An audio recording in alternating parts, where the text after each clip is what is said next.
안녕하십니까. 신의균의 국방TV 시큐리티 뉴스입니다. 자, 오늘도 우크라이나 전황 알려드리도록 하겠습니다. 지금 우크라이나가 1차 대공세의 2라운드를 시작을 했죠. 그 2라운드 전황이 어떻게 되고 있는지, 우크라이나군이 공세를 하고 있는 그 상황, 어떤 식으로 지금 상황이 전개되고 있는지 전체적으로 알려드리도록 하겠고요. 이 러시아 내에서 좀 이상한 움직임이 나오고 있습니다. 지금 뭔가 전쟁이 어렵고 또 이기기가 힘들다라는 것을 공식적으로 거의 인정하고 있는 셈인데, 러시아 내부에서 어떤 이상한 움직임이 있는지 알려드리도록 하겠습니다. 신의균의 국방TV 구독, 알림, 좋아요 눌러주십시오. 전과 먼저 보겠습니다. 병력은 460명의 러시아군을 살상했다. 그리고 전차는 3대 격파, 장갑차는 12대 격파, 차량 17대 격파, 특수장비 10대 격파, 야포 24문 격파, 회전익 항공기 헬리콥터죠. 2대 격추, 둘 다 카모프 52 공격 헬기입니다. 그리고 무인 항공기는 4대 격추했다라고 우크라이나 총참모부가 발표를 했는데요. 카모프 52 공격 헬기가 2대나 격추가 되는데, 이게 지금 이 우크라이나군이 공세를 취하고 또 전체적인 화력이 우크라이나군이 우세에 있으니까 이 러시아군은 포병 화력이 너무나 열세죠. 그리고 계속 이런 식으로 사거리가 짧으니까 하루에 1개 대대, 2개 대대씩 계속 깨져 나가고 있고, 그러다 보니까 화력이 부족하니 이제 항공력, 공격 헬기들을 동원해서 이 근접 항공 지원을 해주는가 본데, 이게 그러다 보니까 많이 등장하니까 결국은 격추될 확률도 높아지는 것이죠. 그래서 하루에 이 카모프 52 같은 이런 그 하이급 공격 헬기가 2대나 격추되는 이런 비극이 발생을 했네요. 자, 전선 상황을 보면 우크라이나 총참모부는 하루 동안 33회의 교전을 했고, 현재 우크라이나군이 공세 진행 중이다 라고 발표를 했습니다. 그래서 며칠 전까지는 적의 공세를 격퇴했다, 적의 공세는 실패했다, 이렇게 얘기했는데, 지금 며칠 전부터 공세 진행 중이다. 누가? 우크라이나군이 공세 진행 중이다. 이 말을 지금 계속하고 있어요. 미국은 네덜란드와 덴마크의 F-16 전투기, 퇴役하는 F-16 전투기죠. 이걸 우크라이나에 공여하는 걸 승인했습니다. 그래서 주고 싶으면 하지라도 줘라 라는 건데, 네덜란드는 24대의 퇴역 F-16 전투기가 있고, 덴마크는 38대의 퇴역 F-16 전투기가 있는데, 자, 여기에서 우리가 들여다봐야 될 게, 덴마크의 38대는 아르헨티나에 판매할 가능성이 아주 높아요. 그래서 아르헨티나에 38대 줘버리면 네덜란드 24대밖에 안 남죠. 그런데 네덜란드는 이 전쟁이 일어나기 전에 그 24대의 F-16 전투기를 미국의 PMC, 그러니까 이 공군력 서비스를 제공하는 이 어그레스 전투기, 그러니까 이 가상적기 서비스를 제공하는 이 격투 서비스 해주는 데죠. 그 PMC 회사에 팔기로 했었어요. 그러다가 전쟁이 나서 스탑됐는데, 이걸 우크라이나에 준다? 그러면 원래 받기로 한 돈이 있을 텐데 그 본전 생각이 좀 나지 않겠습니까? 이런 여러 가지 상황이 있고, 그리고 덴마크가 38대가 지금 빠져버리니까 네덜란드가 다 준다 하더라도 이거 몇 대 안 되죠.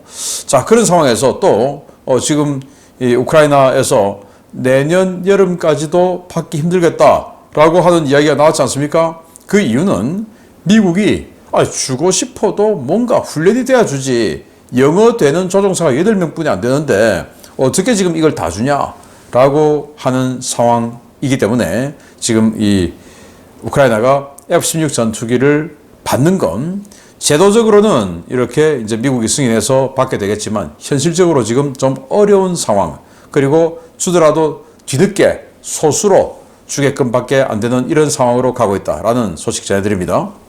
나토 사무총장은 그의 비서실장이 발언을 했죠. 우크라이나가 지금 현재 이 전선에서 스탑하고 휴전하면 나토 가입 바로 시켜준다라고 한 말, 그거 사실관계가 아니에요 하고는 사태 진화에 진땀을 흘리고 있습니다. 정말 제가 그날도 비서실장 참 황당한 사람이다, 자기가 무슨 능력으로 무슨 자격으로 그런 소리를 하냐 라고 말씀을 드렸는데, 그걸 지금 사무총장도 똑같은 이야기를 하고 있습니다. 그래서 비서실장이라고 하는 것은 그가 모시고 있는 리더가 빛나도록 도와주고 그 리더가 뭔가 실수하지 않도록 도와주고 이렇게 여건을 조성해주는 이런 음지의 조력자로 남아있어야지 어디 비서실장이 지금 이렇게 목소리를 내다가 큰 곤욕을 치르고 있죠. 그러면서 제가 지금 우리 한국의 대통령 비서실장을 생각해 봤어요. 그러다가 보니까 지금 이 윤석열 정부 비서실장 이름을 모르겠는 거예요. 누구지? 그래서 인터넷 검색을 해봤습니다. 그러니까 이름이 나오더라고요.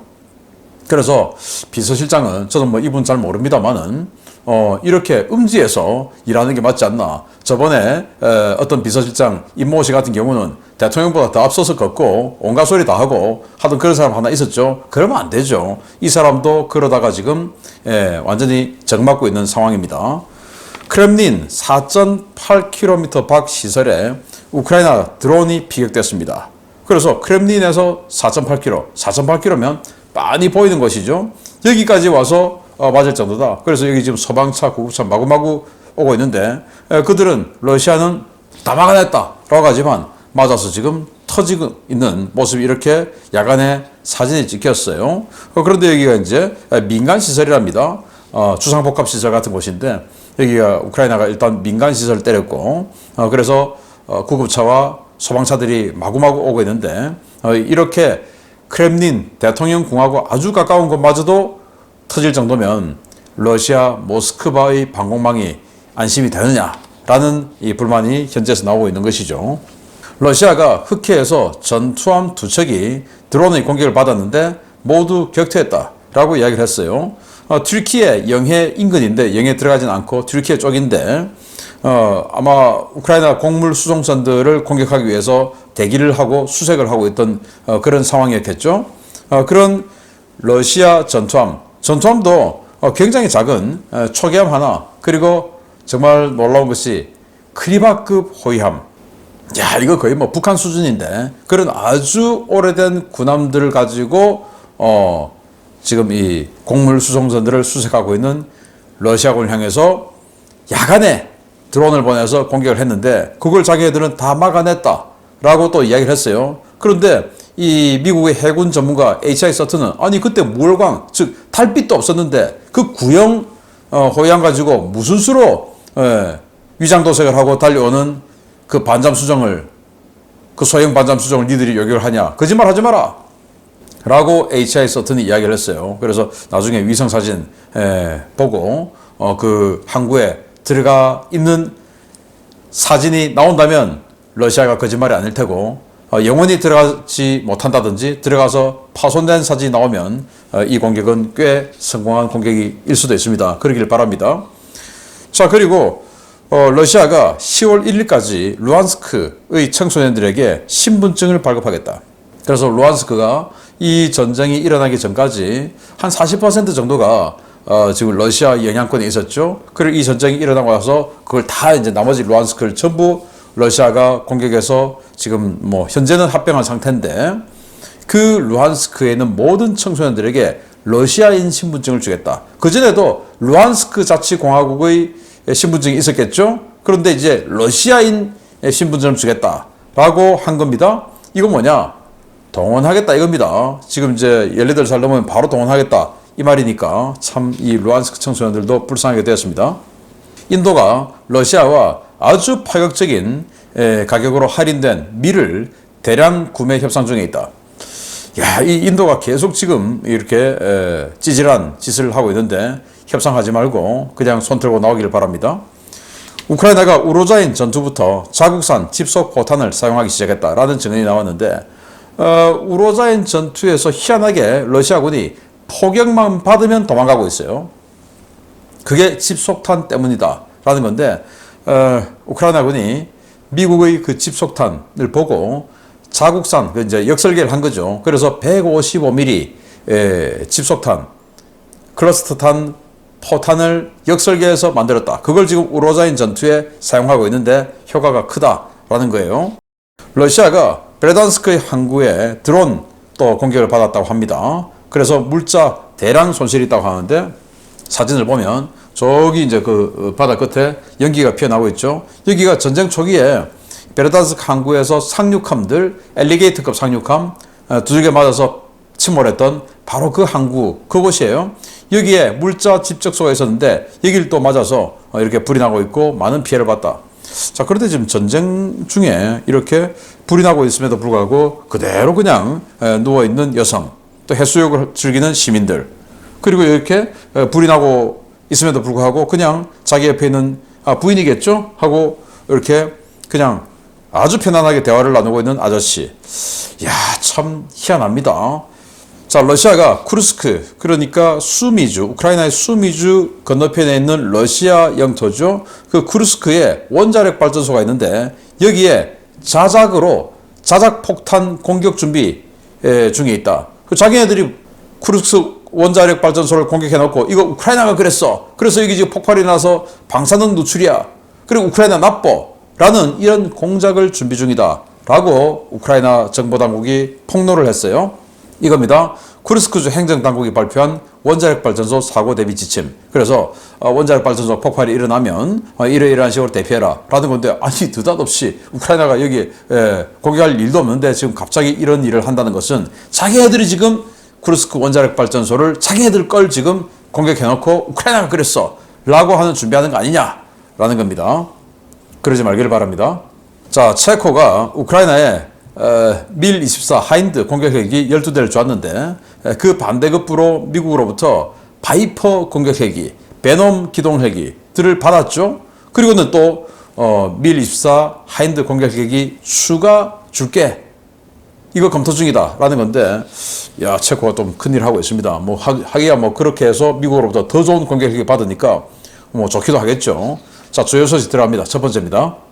우크라이나군의 공세 2라운드가 시작된 가운데 전선의 러시아군과 이들의 소식을 전하고 있는 밀 블로거들 사이에서 패닉 현상이 확산되고 있습니다.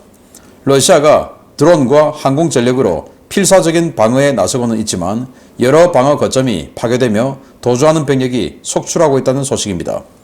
지난 주말부터 제10군단 예비 병력을 투입해 공세 2라운드를 시작한 우크라이나군이 오레오브 전선과 벨리카 노보실카 전선에서 계속 진격하고 있으며 러시아군의 주요 방어 거점을 분쇄하고 돌파에 속도를 내고 있다고 현지 오신트 소식통들이 8월 18일 리포트했습니다.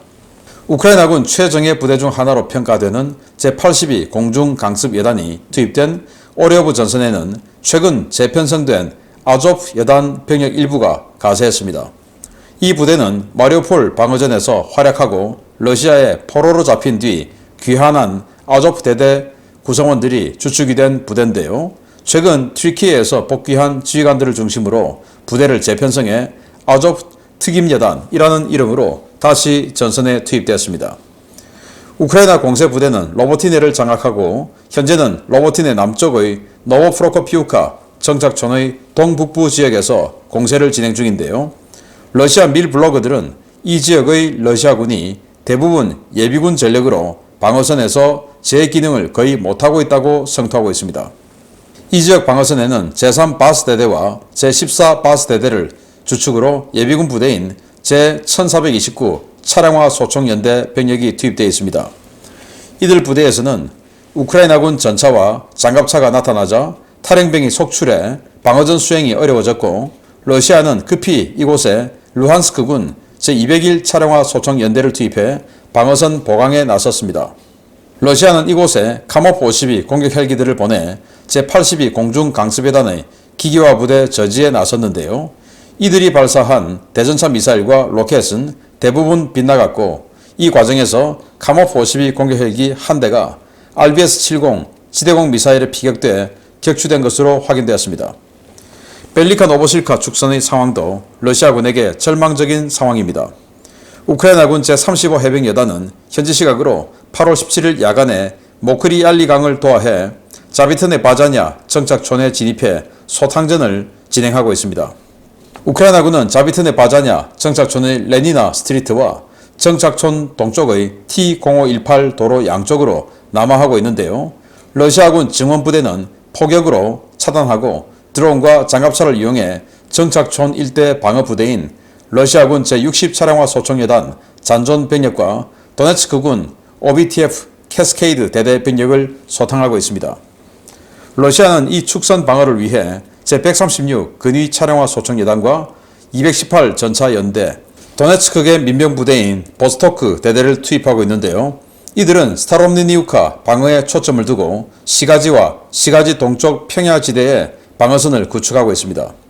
서방 오신트 소유성들은 이번 주부터 시작된 우크라이나군의 공세 2라운드를 제2차 세계대전 당시 북아프리카 전선의 엘 알라마인 전투의 슈퍼차지 작전과 비교하고 있는데요. 당시 몽고메리 장군이 보여줬던 이 돌파 작전을 우크라이나군이 자포리자에서 재현할 수 있을지 기대가 모아지고 있습니다.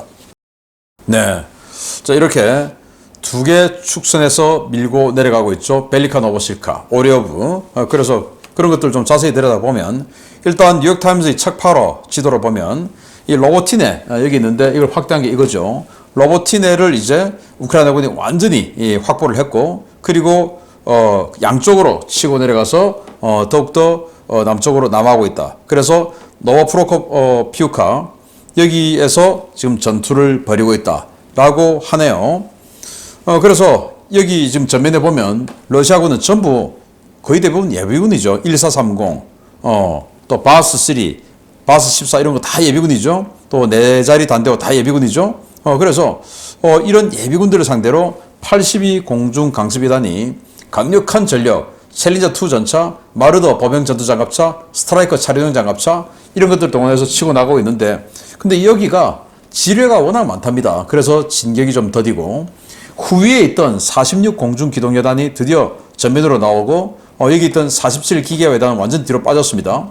그래서 47 공중기동여단이 1430 예비군 그 여단을 치고 있고요.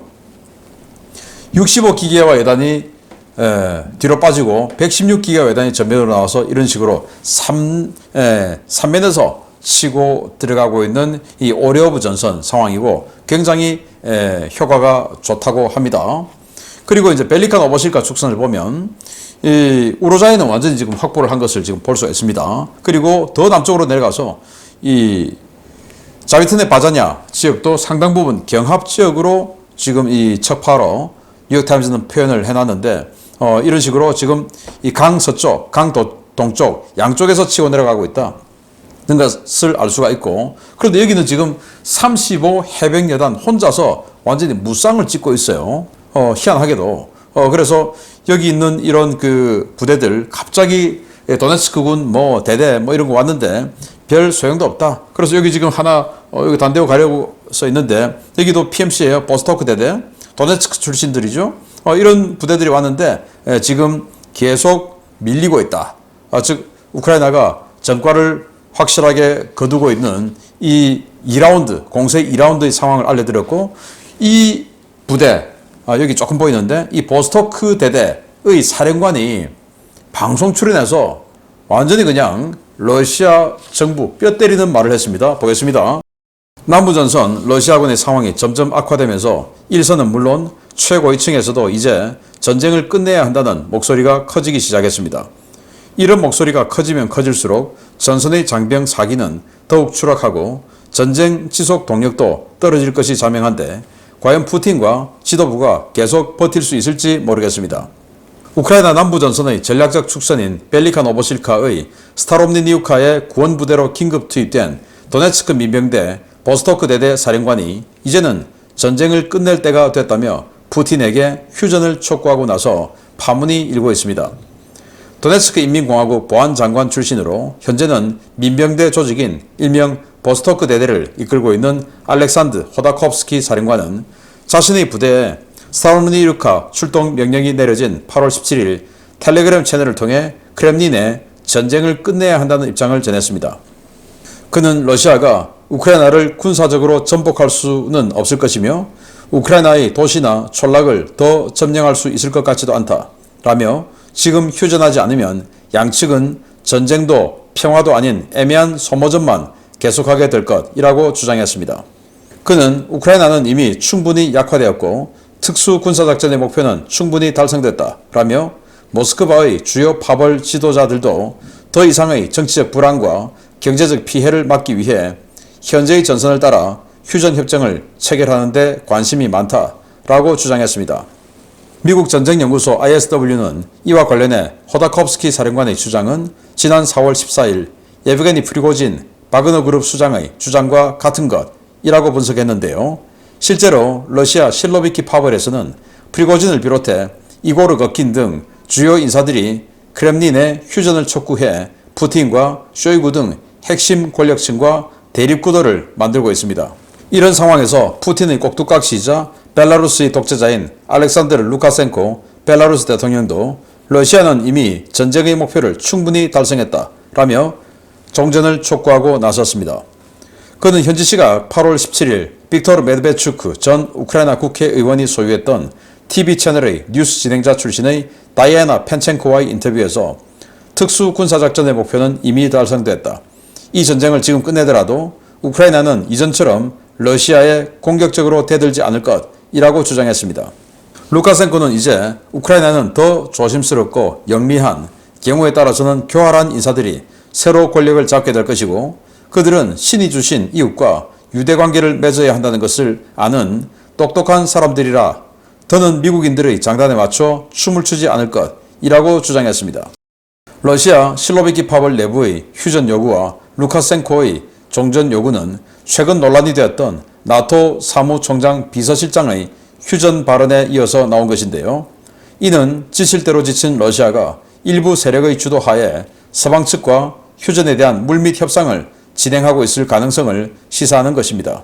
일부 러시아 밀 블로거들은 우크라이나군의 공세가 거세지면서 점령지를 더 빼앗기고 희생자가 더 많이 나오기 전에 휴전을 서둘러야 한다며 목소리를 높이고 있는데요. 연일 승전보를 주장하며 전쟁에서 이기고 있다는 러시아 쪽에서 계속 나오는 휴전론. 과연 크렘린이 이에 대해 어떤 입장을 낼지 주목됩니다. 네, 보스토크 대대. 그러니까 말이 대대지 실제는 거의 여단급 부대예요. 도네츠크 민병대죠. 그 사령관인 호다콥스키가 채널 1, 그러니까 러시아 국영방송입니다. 여기에 출연해서 이 현장 전황 이런 리포팅을 인터뷰를 해주고 있어요. 그래서 우리도 현장 연결하겠습니다 해서 관계자 연결하겠습니다 하는 그거 하고 있는 거예요. 그래서 여기가 아마도 전선에 자기가 직접 가지는 않았겠지만 사령관이니까 통제는 하고 있겠죠. 그래서 지금 당장 휴전해야 된다 이런 이야기를 하고 또 그런 이야기를 텔레그램에 올린 겁니다. 러시아가 우크라이나를 군사적으로 전복할 가능성이 이제 없다. 그리고 더 여기서 더 점령해 나갈 수 있는 여력도 없다. 그렇게 휴전해야 된다. 또 그러면서도 러시아 즉 푸틴의 명분은 이 뒤로 빠지는 명분은 제공해주고 있어요. 그래서 지금 우리 군사작전 목표 달성했다. 우크라이나치 그거 제거하고 토벌하는 게 목표였지 않느냐. 그래서 우크라이나치 토벌했다. 그리고 돈바스 지역 이거 안전하게 해주는 거 목표 아니었냐. 그래서 돈바스 지금 더 확보했지 않느냐. 그래서 다 됐다. 이제 그만하자. 라고 이야기를 한 겁니다. 또 여기에 대해서 루카센코 대통령도 방송 인터뷰를 통해서 지금 휴전해야 된다. 그리고 특수군사작전 똑같은 이야기 합니다. 다 목표 달성했고 지금 이제 내년에 그만두고 내년에 우크라이나에 친러주의자가 대통령 될 거다. 그렇게 또 만들면 된다. 그러면 그들은 우리 말 잘 들을 거야. 그러니까 지금 그만두자. 힘들잖아. 라는 겁니다. 그래서 지금 전황을 보면 이 보라색이 전쟁 전에 러시아가 확보했던 우크라이나 땅이죠. 2014년입니다. 크림반도 공격해서 점령했죠. 그리고 루안스크주, 도네츠크주 일부를 반군이 봉기를 일으켜서 내전 상태에 들어갔습니다. 이때부터 지금 이제 크림반도는 완전히 장악했고 도네츠크주와 루안스크주는 2014년도부터 계속 내전 중에 있었고 그걸 전쟁을 해서 완전히 키이우까지 또 여기도 헤르손주 북부까지 또 여기도 하르키우까지 다 점령했다가 지금 다 밀려서 지금 이 동쪽으로는 루안스크 전역 그리고 도네츠크주 거의 한 80% 그리고 자포리자주 한 80%또 헤르손은 거의 다 점령했는데 지금 이제 강북 쪽은 내줬죠. 이런 상황인데 지금 우크라이나군이 10군단 공세부대의 1차 그 공세를 했던 10군단의 예비부대가 이제 들어간 이 1차 공세의 2라운드 이제 시작했을 뿐인 우크라이나가 이 휴전 들어주겠냐 이겁니다. 우크라이나는 지금 그 다음 부대로 9군단 준비해놨죠. 또 그 다음 부대 또 준비하고 있죠. 최소 3차 공세 이 재파 부대까지 다 준비해놓고 지금 1차 2라운드 하고 있는 중인데 지금 휴전 이야기 나오고 있다. 그만큼 러시아가 지금 안 된다라는 것을 알고 있다는 것이죠. 계속 알려드리겠습니다. 마치겠습니다. 감사합니다.